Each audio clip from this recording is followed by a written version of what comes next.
আসসালামু আলাইকুম everyone, welcome my blog. আমি কোনো সময় ব্লগ বানাই নাই, আজকেই ফার্স্ট প্রথম। জানি না কেমন লাগবে আপনাদের কাছে। যদি ভালো লাগে কমেন্টে বলবেন। কিন্তু আজকে মামার বাড়িতে আসছি বেড়ানোর জন্য।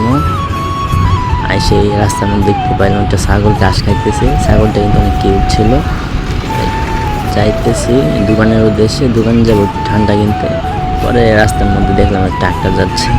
গ্রামের দৃশ্য অনেক সুন্দর, যা দেখলে মন প্রাণ দুটোই ভালো হয়ে যায়। আমার মনটা অনেক বোরিং ছিল, অনেক খারাপ ছিল। গ্রামে আসার পরে আমার মনটা ভালো হয়ে গেল। যদি না আসতাম তাহলে এত সুন্দর সুন্দর জায়গা দেখতে পারতাম না, গ্রামের দৃশ্য দেখতে পারতাম না। অনেক ভালো লাগতেছে আমার কাছে।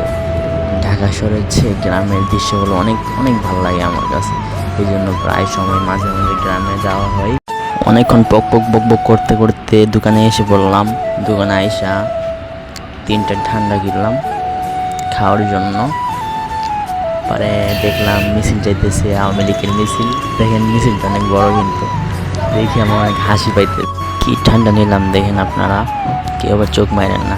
হাঁটতে হাঁটতে ঠান্ডাটা শেষ করে ফেললাম। এখন খালি বোতল নিয়ে হাঁটতেছি। এখন সামনে একটা গাছ দেখতে পেলাম, গাছ থেকে কয়েকটা জলপাই পাড়তেছি। অন্য গাছ থেকে চুরি করতেছি, কিন্তু কেউ আবার বইলা দেন না, কার গাছ জানি না।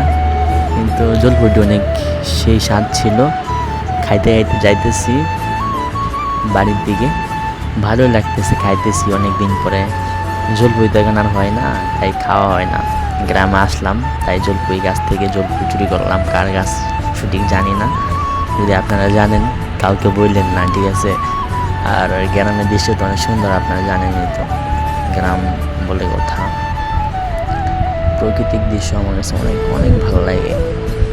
ধান খেত, রাস্তাঘাট, সব কিছুই। আজকের ব্লগ এতটুকুই। সবাই ভালো থাকবেন, সুস্থ থাকবেন। আসসালামু আলাইকুম।